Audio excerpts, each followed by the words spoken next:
is Phreaking for Fun and Profit, how we pwned the phone. If this is not the talk you're looking for, tough, you have to sit through it. Didn't even wait to go on, not really. So who am I? My name is Brad Swanson. You can find me on Twitter as Digital Templar. You can email me if you like. I'm the manager of threat intelligence and response for a SaaS provider out of San Francisco. About 25, 26, 27-ish years doing digital security. Not all of it was deemed digital security. Back in the old days, it was just doing computer work. When I was a kid, I had a very large recreational interest in how phone systems worked. It was very neat to go exploring the phone systems and find out what things we could make them do. When I'm not busy computering, I'm bombing around in my Jeep out in the desert outside of Las Vegas where I live. I love social engineering, one of my favorite things to do. I also like red teaming and romantic walks on the beach while sniffing Wi-Fi. So the standard disclaimer, these are my experiences, my opinions, my input, my thoughts. In no way does this reflect the thoughts, opinions of my employer. Most of my employer doesn't even really know that I'm here today, so awesome. And then a couple of just simple warnings. So yeah, sold by weight, not volume, don't inhale the fumes, etc. So we're going to cover a couple of things today. We're going to talk about how the phone system works, and this is going to be at a very high level. We're not going to get into a lot of the super technical details because that's really not the point of this talk. It's just kind of give a little background on how it works so that folks understand some of the other things. We're going to talk about types of boxes, which requires a little bit of an understanding on how the phone system worked and how some of those exploits were able to be leveraged. We're also going to talk about some famous people that used to phreak. Why did they phreak? How did they phreak? What was their reasoning behind it? And then we'll cover a couple of interesting numbers. There's still some neat numbers you can use for things that still work today, even though a lot of the boxes and things no longer work. And if we have time at the very end, I'll go through a couple of entertaining stories about some interesting numbers and some interesting experiences in the past. So let's start with the phone system and how that works. So the older phone system ran what was called SS5, Signaling System 5.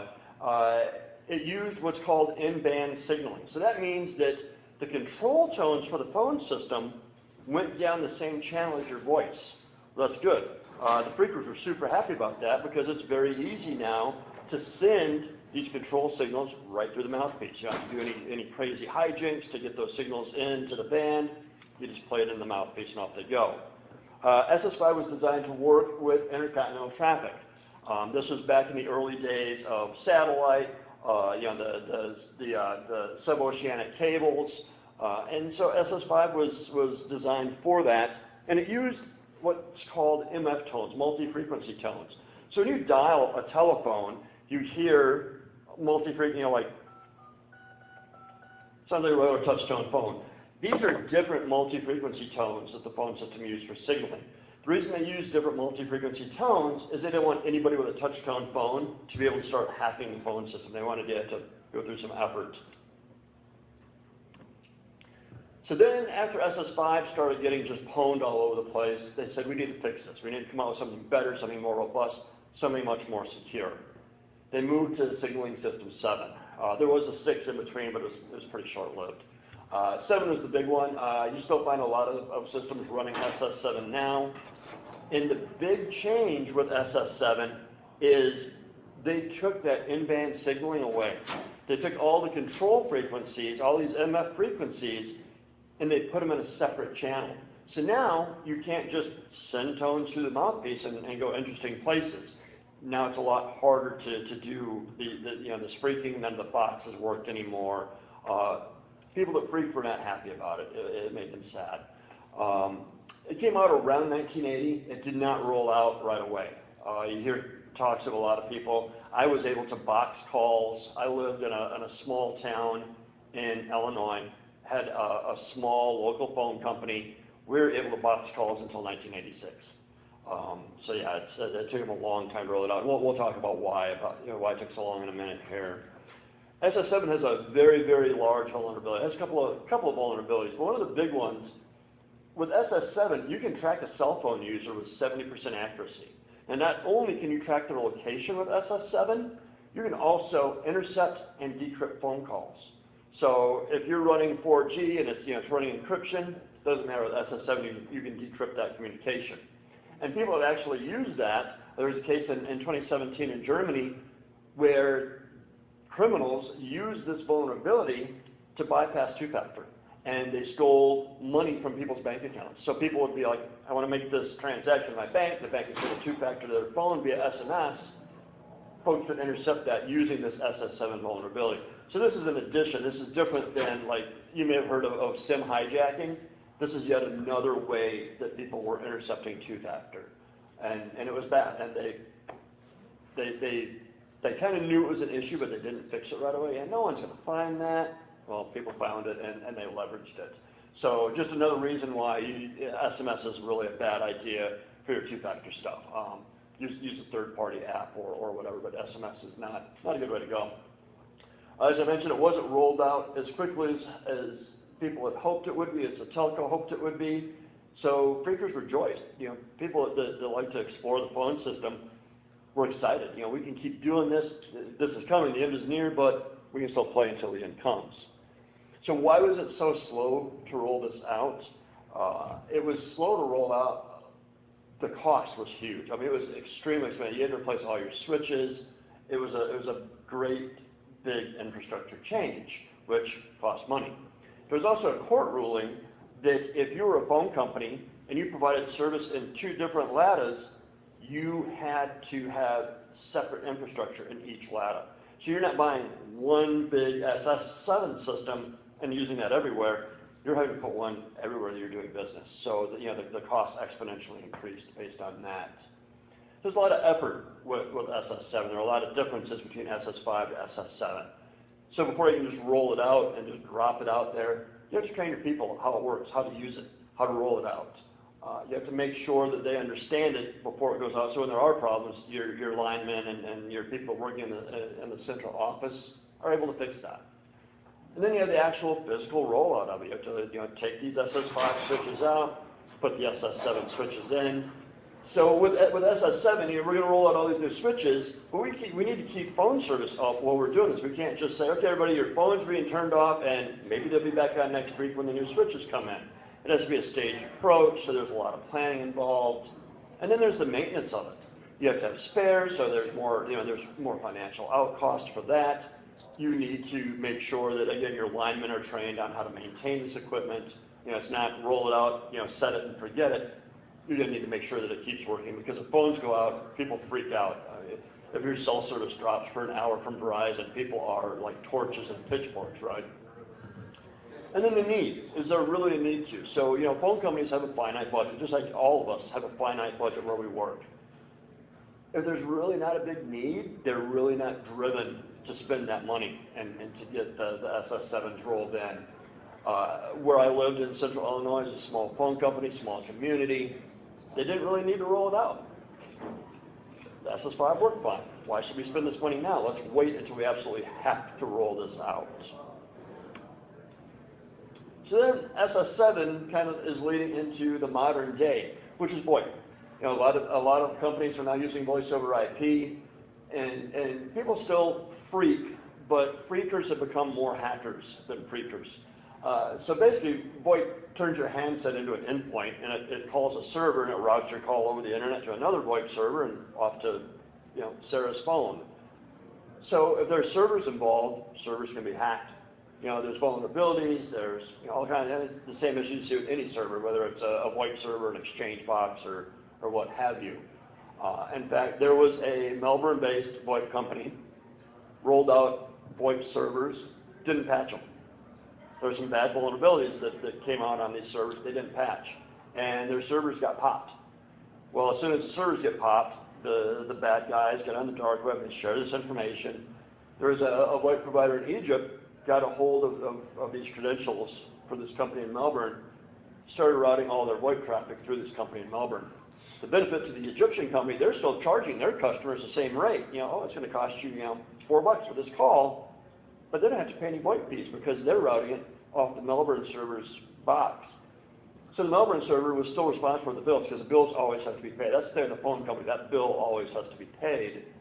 They ended up racking up over $100,000, just the company in Egypt, not counting all the miscellaneous smaller people that are going in and taking advantage of this. And that company went out of business 6 months later because of this. There's another company that said, hey, we're not going to take chance. We're going to set up our own VoIP system. We're going to manage it ourselves. We're going to take care of it, and we'll know that it's secure. We'll make sure it gets patched. As soon as a patch comes out, we're going to patch it. We're not going to make the same mistake that Melbourne did. Except one of their admins on that box reused a password, and that got popped. And they got hit for $25,000 for unauthorized calls. And they, again, had to pay it because phone companies want their money. If you've ever had erroneous charges on a phone bill and ever tried to get those removed, you know how hard it is to get the phone company to be like, okay, you don't have to pay that. Bills have to be paid regardless of who makes them. The phone company is going to come knocking for it. So modern day freaks are really computer hackers, more so than maybe the freaks of old that were more electronics geeks, sort of. So it's kind of a new era that we're going into with VoIP, and VoIP's just going to get bigger and bigger as we go. So it's going to continue to expand the hacking skill set, if you will, of the modern day folks. So so that's kind of an overview of how the phone system works at a super high level. The main thing to take away from the SS5. SS5, freaks like it. So people started making these boxes to do crazy stuff on the phone system. Bell used to like to brag and toot their own horn. They had a thing called the Bell Technical Journal, and they would publish articles in it. Hey, this is how we're doing this. Look at how cool we are. We're awesome. Oh, look at what we figured out here. Let's publish an article on that. They released some technical specs on how the phone system signaling worked in a 1960 issue of this technical journal. All these engineering type and electronics type people back in the 60s got a hold of this, started reading it, and were like, well, they just gave us the keys to the kingdom right here. This explains how everything works. So you had a small group of people that were playing with the phone system and exploring, trying to find what happens if I do this? Where does that go? Esquire found out that there are people in this kind of underground little group doing this with the phone system. Esquire was like, we should do an article. Esquire was a gentleman's magazine that was around back then. I don't know if they're still around or not. They wrote an article, huge article, like pages and pages, and they interviewed all these famous phone freaks back in the day, and they said, hey, how does this work? Show us. And this reporter went and would hang out with these individuals, and they would take them out late at night and do things off pay phones, off home phones. They would show them the very nitty-gritty nuts and bolts of how all this worked. And this individual wrote an article, very detailed article, blanked out some names to protect folks, but that was it. So then everybody gets interested in phone phreaking because it's in this national publication. So basically the way the Blue Box works, and the Blue Box was the main focus of this article. So if you blow a 2600 hertz tone into a phone, it will capture the trunk. And basically what it does is it tells whatever number you're calling, hey, I've hung up. So you just toot 2600 hertz, it releases the trunk, but as soon as you stop blowing that, you seize that trunk again. So now you have control of this trunk. They use 2600 hertz because it's not in a normal speech pattern. Like you wouldn't accidentally blow a 2600 hertz just talking to somebody on the phone. You blow 2600 hertz on a call, you make a call 50, 60, 70 miles away, so you get outside your ladder.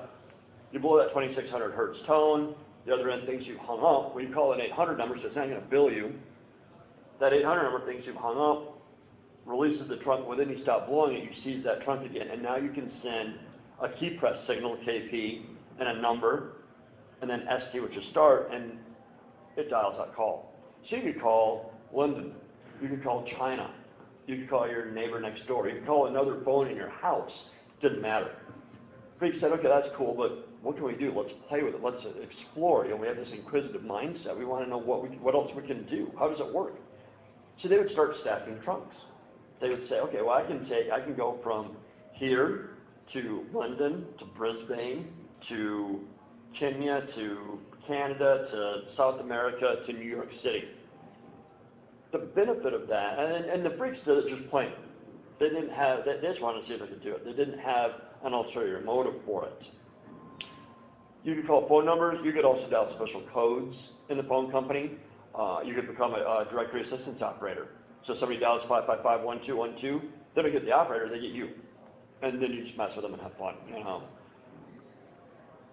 The other thing you could do is you could dial internal codes that would give you what's called a verification line.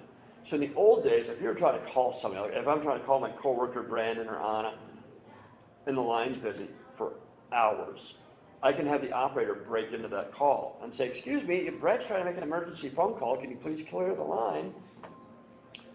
Those verification lines, you could just click into that and just listen and not say anything. So this is kind of a very, very, very early form, combined with some other numbers at the phone company of doxing. You know, you can listen on a call, learn things about people. So it was pretty scary stuff for people to be able to do that. Again, you could stack trunks all around. Freaks did it just because it was fun and because they could, and it was cool to hear that echo. Like you could call yourself on another phone after stacking it several times. You can say, hello, and like 3 or 4 seconds later, you hear yourself on that, hello, and you can just talk to yourself back and forth. We're all kind of introverts, right? So who better to call than yourself? Yeah, talk to real humans that way. The Vegas syndicate found out about these blue boxes, and they said, wait a second, okay, there's potential for this. You can stack trunks, and you can bounce calls, and you can call an 800 number. My phone bill shows that I called an 800 number, but I'm really calling some other place. What better use for blue boxes than bookies? Bookies don't want the cops or anybody to know who they're calling. They want the feds to come in and raid them and get their phone records and say, oh, well, you know, they've called all these people. Let's go investigate all these people for illegal gambling. Let's let the laptop go to sleep. Sorry about that. Should have turned that off. I'm new at this. Can you tell? Password 123. Who told you my password? So the Vegas crime syndicate said, we need some of these blue boxes. We want, when we get raided, we want it to look like we called the time and temperature 800 number in Phoenix, and that's it. Let them go raid the Phoenix time and temperature place. Let's not have them raid our other bookies that we're calling or our other criminal associates. Let's also make it very hard for them to trace our phone calls. If I call from here to Madison and they start a trace, they've got it almost instantly. But if I take that call and I call London, and then I bounce that to Paris, and then to Tokyo, and then I'm down to Brisbane, and then I'm up to San Francisco, and then Madison, that's a lot harder for them to trace that because they're tracing each tandem that I've bounced that across. So the mob was like, we need these. They placed an order with a gentleman. He went by Al Gilbertson, but that's not his real name. He was making blue boxes and selling them. He sold them for $1,500 a piece to people. In the late 60s, early 70s, that was a chunk of change for just a little electronic box. The mob comes to him and says, we want 1,000 of these. He's like, okay, I'll give it to you for 300 grand. You know, give me 300 bucks a piece. Done. So he had that order. He doesn't ever say whether he actually delivered on that and got paid by them. That's kind of a question if that actually went through, but supposedly it did. So here we have some examples of blue boxes. The one on the far left, the large one, this is one of the earliest blue boxes. This is actually in a museum in, I believe, Sydney, Australia. And that's what it looked like. It was a keypad, had a couple of extra buttons on it for doing the 2600 hertz tone and for doing the key press and the start. And then a little mouthpiece that you just hold, or a little speaker, sorry, that you hold up to the mouthpiece of the phone. Blue boxes were illegal. They were very illegal. So people would disguise it. Here's a blue box disguised as a calculator. Had a little charging, like old calculator, so you could plug in. So it had a charging jack on the top of the calculator. You'd plug your speaker into that. If the cops showed up, you unplug your speaker, you chuck it, and you've got your blue box. You know, oh no, it's just a calculator, officer. Cops like, have a nice day. See you, nerd. This is a new blue box. This is actually built off an Arduino. Now, blue boxes no longer work here or pretty much anywhere because of the new signal switch. I mean, you might be able to use it in some faraway place, but blue boxes really don't work anymore. It's just a project. It's more of a nostalgia thing. Somebody figured out how to make blue boxes using Arduino. You load some Arduino libraries, you load this keypad onto it, you go out to DigiKey, you buy some components, and you have a blue box. Again, it doesn't work, but it's cool just to have to play with and to talk about conversation piece. So that's blue box. Any questions on blue boxing? All right. So then there's a black box. A black box was used going the other direction. So blue boxes, you make calls out for free. A black box would allow incoming calls to be free. So at the phone company, there were two relays in the switch. One controlled billing and one controlled ringing. So I could call somebody up. They could use a black box, and what it would do is, normally when you pick up your phone, your line voltage, when it's ringing, drops from that 48 volt constant down to about 10 volts. And that's what trips those relays to say, okay, make the phone stop ringing, and let's start billing for this call. Because back then, everything was by minute. The phone company wanted their money. Using a couple of caps, a resistor or a Zener diode, you can make this black box. It would hold that line voltage high enough where it would trip the relay to stop the ringing, so it wasn't driving you insane. You could pick up the phone and talk to the person. But it wasn't enough to trip that billing relay. So the billing relay would never trip. As far as the phone company thought, your phone was just ringing and ringing and ringing and ringing. And this is before the days where everybody had voicemail or answering machines. So it's common to have a phone ring 30, 40 times if you're trying to get a hold of somebody, so you could get a quick message back and forth pretty easily. There was one way, so it only worked if people called you. It wouldn't work if you called out. You'd still be billed normally. And these were actually created by an ex-Bell employee. His name was John Draper. He goes by Captain Crunch. He was the individual that figured out that these little toy whistles that you got in boxes of Captain Crunch in the late 60s would actually blow a 2600 hertz tone, which we talked about with the blue boxes.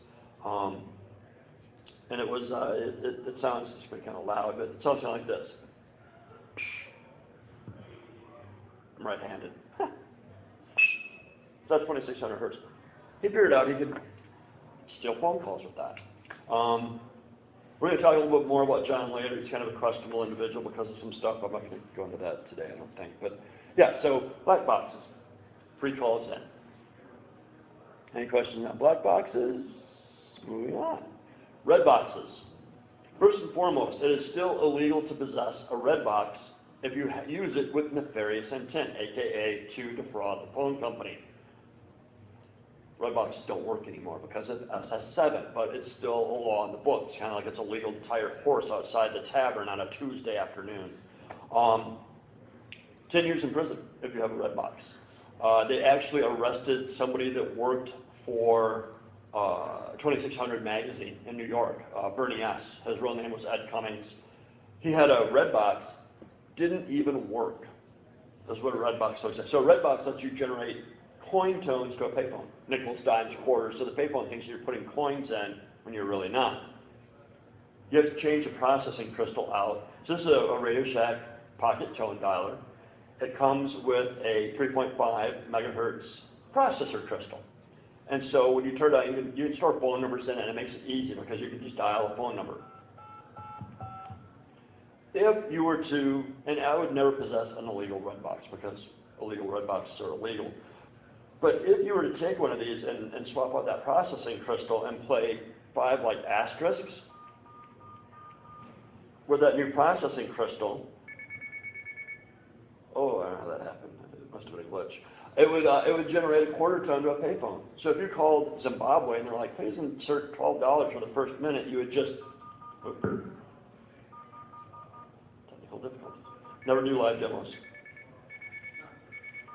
Every time you do that, it's put a quarter in the payphone. So yeah, don't ever do that. Just make sure it's just asterisks. Never use a red box. Illegal. 10 years.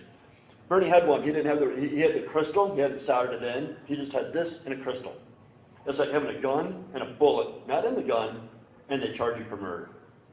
He did 1.5 years in prison, federal prison. Got beat up pretty bad. He was doing strange things to the phone in prison, making some phone calls. And a larger, meaner inmate that was in there for far worse crimes than Bernie was came over and wanted to use the phone. Bernie's like, yeah, let me just wrap up real quick and you can have your phone. Apparently that wasn't good enough for the guy, so he proceeded to knock Bernie down and stomp his face in. Broke his face up pretty bad, busted his arm, he was in intensive care, blah, blah, blah. They were trying to make an example of Bernie. He released some pictures of some Secret Service agents. Secret Service was not pleased about that. So the Secret Service kind of threw the book at him and messed with him pretty good. But he finally got out and it's good to go. The Secret Service is actually the one that enforces this. So let's not worry about counterfeit money. Let's not worry about protecting the president. Let's go after a box that doesn't even work anymore because, that's where the threat is.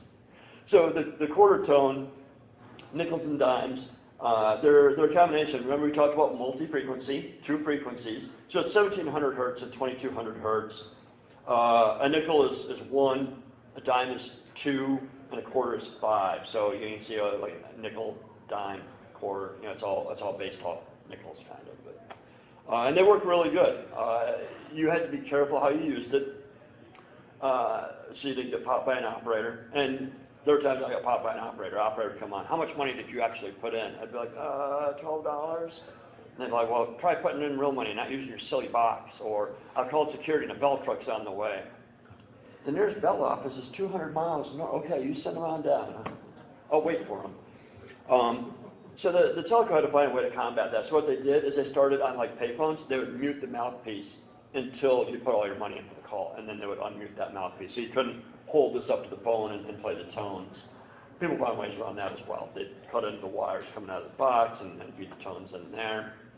So yeah, so red boxes. Super fun, no longer work, still illegal. Any questions about red boxes? Everybody has questions after the talk, feel free to track me down. I'll be at the Wisconsin Hacking History Village. Come see me. More than happy to talk about this stuff, let you play with it. Explain how this mysteriously makes weird tones randomly. Then we have the beige box. A beige box is basically, it's a butt set for people who can't afford a butt set or can't steal one out of a Southwestern bell truck. This one I bought off Amazon. So my old one though, I don't know where that came from. It just appeared one day. And you know, butt sets were nice for finding out what number you were calling from. If you wanted to get into something, let's say, kind of what the statute of limitations in Illinois is. Let's say that you wanted to get into the modem at the local Pizza Hut, just to play, just to explore. You could go to their TNI, or like the telephone network, and there's a little telephone box on the outside of the building. You open it up, you clip in, and you dial a number, and it will tell you what number you're calling from. Oh, okay, now we have all these numbers for all these lines coming into the Pizza Hut. I'm going to start hitting all those with my modem and see what I find. Saves a lot of time rather than war dialing the entire exchange. So beige box, and these are still, I mean, it's not bad, 70, 80 bucks. But you know, if you're a young freak and you're broke, that's a lot of money. So people get these cheap one-piece $9 Walmart phones, it's just one piece with a cord, and you set it down and it hangs up. They make beige boxes out of those. You cut the modular plug off, you put a couple of alligator clips on the wires, and now it's basically the same exact unit. You clip those alligator clips in, and you go, a butt set, alignment set. You can use it not only at the outside of a building or a business or a house at the network interface box. You could go to a telephone can down at the corner of the street, clip into that. If you were in an office area, you clip into the punch-down blocks, anywhere that you could catch a phone signal. Multiple uses for a beige box, right? You could clip onto a line, if you're a jerk, you go to somebody's house, you clip on the line and make a long-distance call. All right, I made this call, this person's getting billed for it. It's kind of crappy. You could use eavesdrop on people. Okay, my ex-girlfriend lives here, and I'm like a creepy jerk, stalker, weirdo. I clip onto her line and see who she's talking to. Both things are just crappy. Don't do stuff like that. Hiding your tracks to fraudulent calls. So if you want to, maybe you're one of these people that steals credit cards, you want to order some stuff from company XYZ, go to somebody else's house to order it. That way they do catch that it's a stolen card, they backtrace it. It's going to that house and not yours. You can also use it with a blue box. So you use this beige box, you clip onto a phone line, and now you're going to start blue boxing your calls. If the telco catches on to you and they try and backtrace where this blue box call came from, again, it's going to this house over here. Anybody that ever did something like that would if they weren't complete jerks, they would try and find like an 80-year-old lady, tie into her house. Because when the phone company comes and says, you've been blue boxing, and this wonderful little old lady comes to the door and says, no, I haven't, but would you like some tea and scones? They realize, okay, somebody else is doing it. You're okay, lady. We're not going to stick you at the bill because remember, phone company always gets paid, but they would go after somebody else. And these, like I said, these were hard to come by, and these were pricey back then. These were expensive. Sometimes you'd find a bell truck that was unlocked. Unlocked bell trucks were awesome because they always had manuals. You could spend an hour at an unlocked bell truck in the middle of the night with a camera and just start taking pictures of manuals. Put the manual back, go home, get your film developed, now you have a copy of the important pages out of that manual. not really unlike some of the pictures that we're all taking here today as we hack the badges and try and get codes for the capture the con. Same kind of theory, just older and more old school because you had the film developed. Usually you wouldn't find something like this in an unlocked bell truck. If you did, it was a bonus, but again, at that point you had to be a criminal because you had to steal it, which, again, if you're a jerk if you do that. Don't be a jerk. So yeah, so Beige Box. Any questions about Beige Boxes? I know we're blasting through this all pretty quick, but again, if anybody comes up with any questions after the fact, hunt me down. Here's an example of a Beige Box. Everybody's seen these like super cheapo phones. Some of us have owned these things in the past. Absolute garbage. But they weren't good for doing Beige Boxing. Sure, they just put some alligator clips on the end and off they go to do nefarious, hackerish things. So I'm going to touch on some famous freaks that use these boxes for good and bad. A lot of people got really interested in phone phreaking in the early 70s. There was the Esquire article that we mentioned. And the title of the article is Secrets of the Little Blue Box. And I do have links here if it's going to be too small if you want to take pictures of it. If anybody would like, I'll put my contact info back up at the end here. Reach out to me. I'm more than happy to send the slide deck out to folks, or if you just want to copy the links, I can let you know those as well. So Esquire did an article in 71 that really opened the doors for a lot of people. The LA Times said, well, we can't be outdone by Esquire. We need to run an article. So they did one in 71. The Wall Street Journal in 76 did an article. So there's a lot of coverage. There's a lot of big name publications that were telling people how to do this telephone fraud. So a lot of people were like, this is kind of cool. Some of these people you know. Woz and Jobs. So Steve Wozniak read the article in Esquire. And Woz was very technical. He was a builder guy. Woz was the guy that built stuff and Jobs was the guy that sold stuff.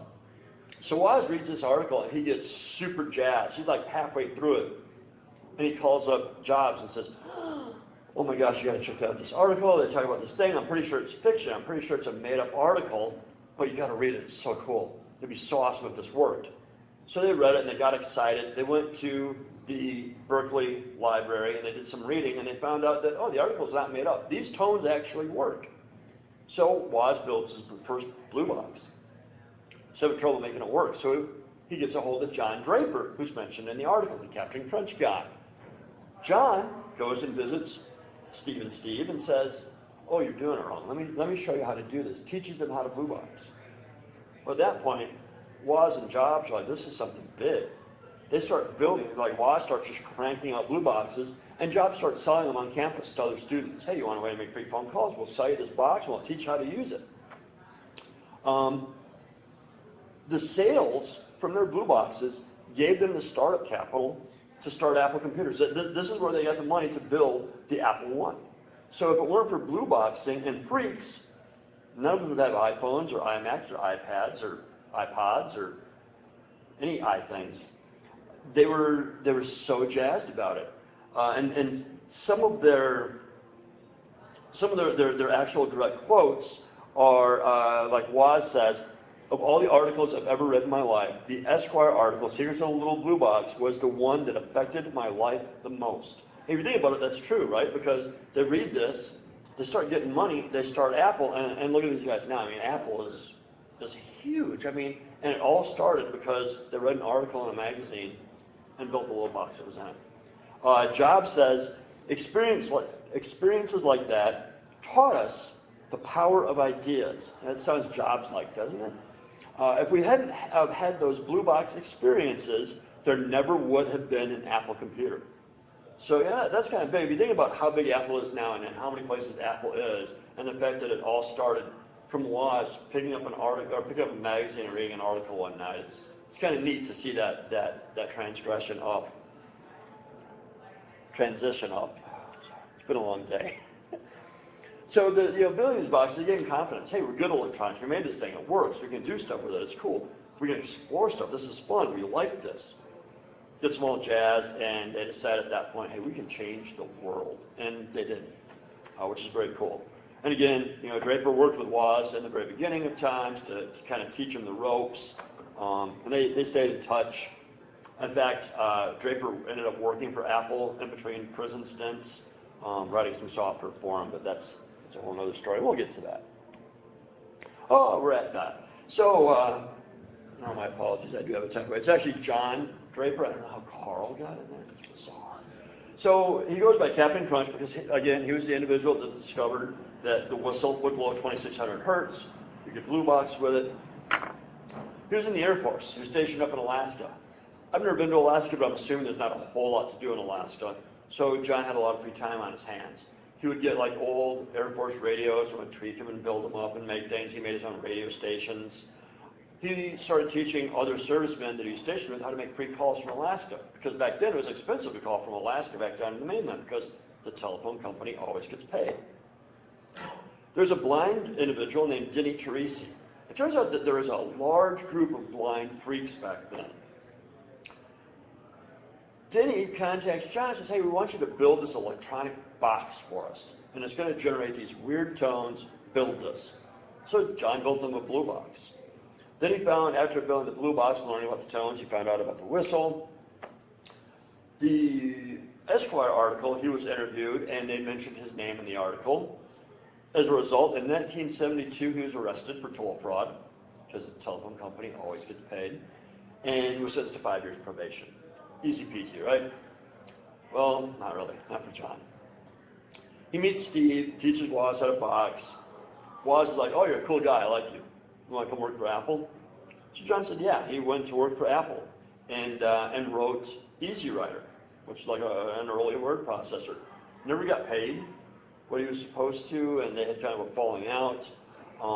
He also wanted to make Charlie boxes for the Apple. It would allow you, it was kind of a modem that would allow you to call Watts lines. Watts lines were like 800 numbers. They're called inbound Watts. And it would be a way to talk, to have your computer talk to these Watts lines. At that point in time, Woz and Jobs like modems, and those aren't really cool. No one's really going to like talking to other computers that much. We're not too worried about that. And a couple of years later, Draper sold his Charlie Box idea to another company, and now it's used in like voicemail systems and all kinds of stuff. Again, he didn't get credit for it. Sold the idea and they just took it. He couldn't stop boxing though. Couldn't stop exploring the phone system. So he continued to explore and continued to get caught. So he served prison sentences in 1976 and 1978, both times for toll fraud. He's very well known. All the freaks knew who Captain Crunch was. They would call him in the middle of the night just to talk to him.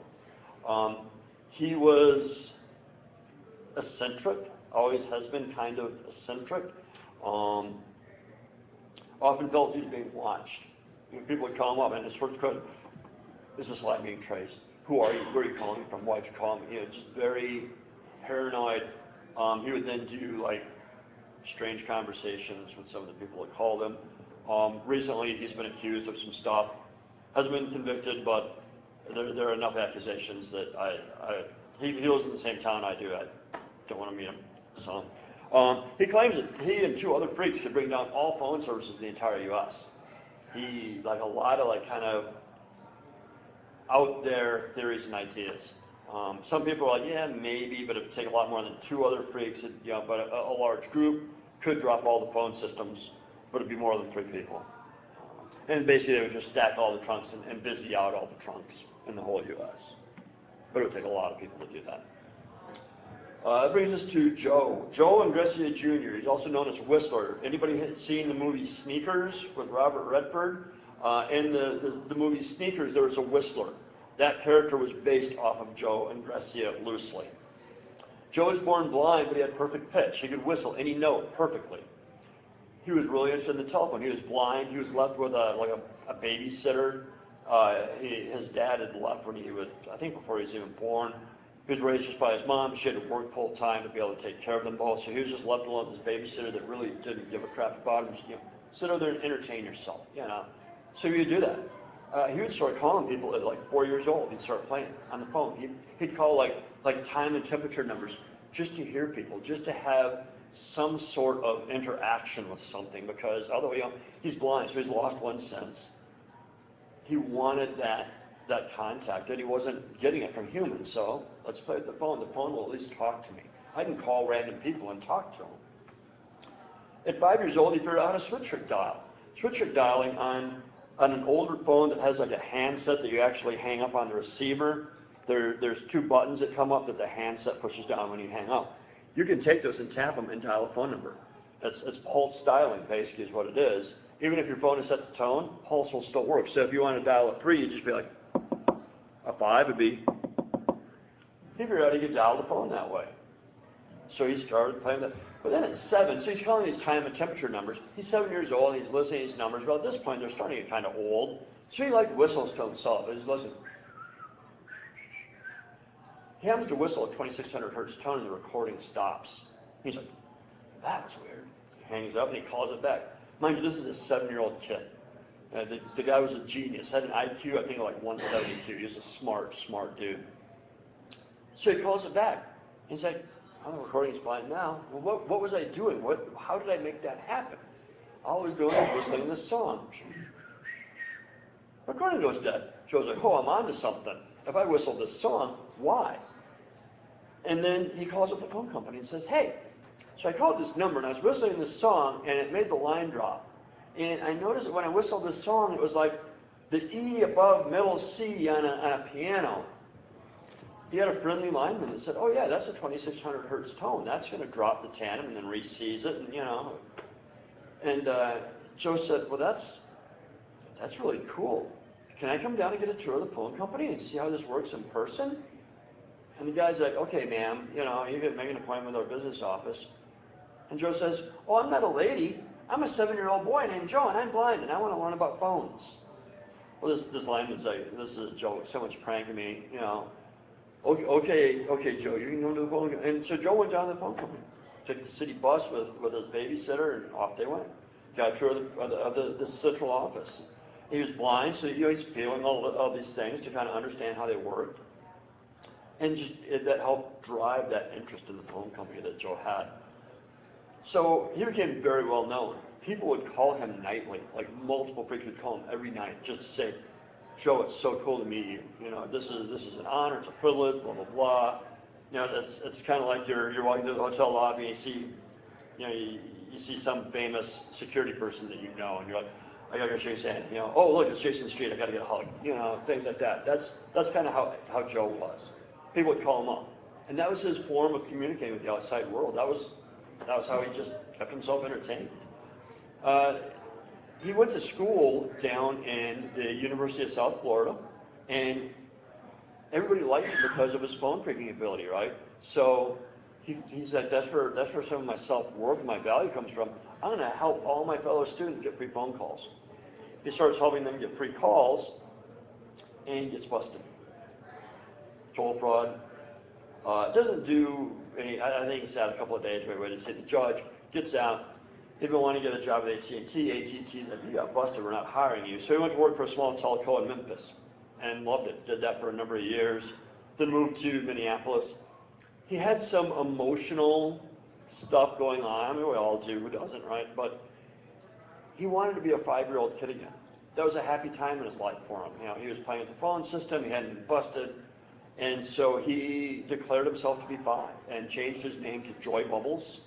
Some people know him as Joy Bubbles, some know him as Whistler, some know him as Joe. And he ended up dying of congestive heart failure in Minneapolis as a kid.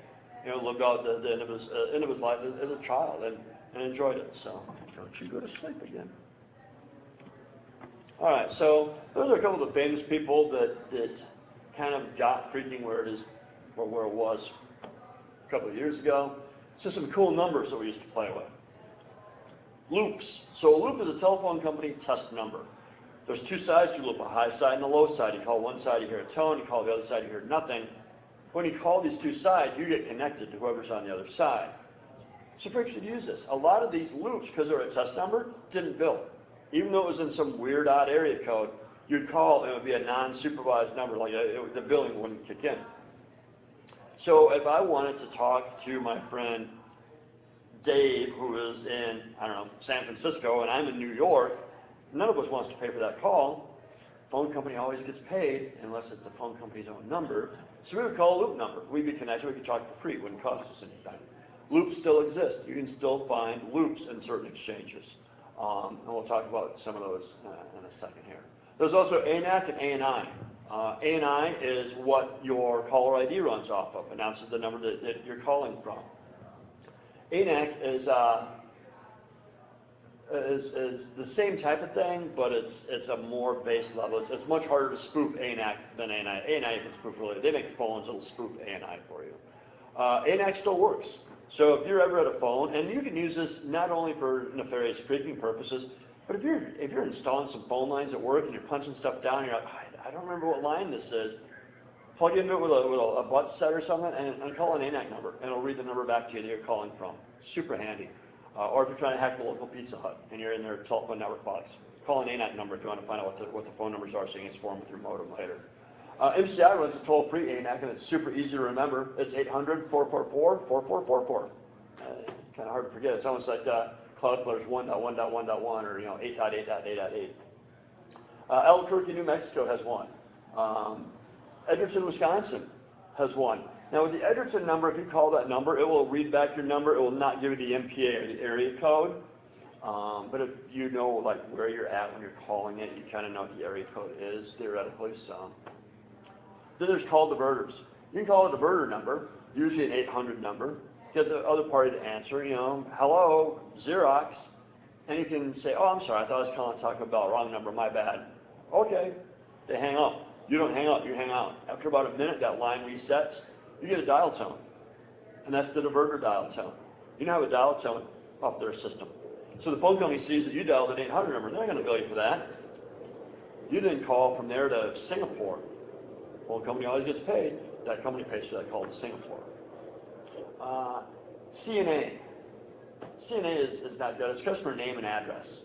And CNA was a number that you could call, and you could say, yeah, this is Bill from the central office over in 312, and I need a CNA on this phone number. And you give them a phone number. They would tell you that customer's name and that customer's address. So it was used as an early form of doxing back in the day. If you had a phone number for somebody, you had their name, you had their address. Super easy.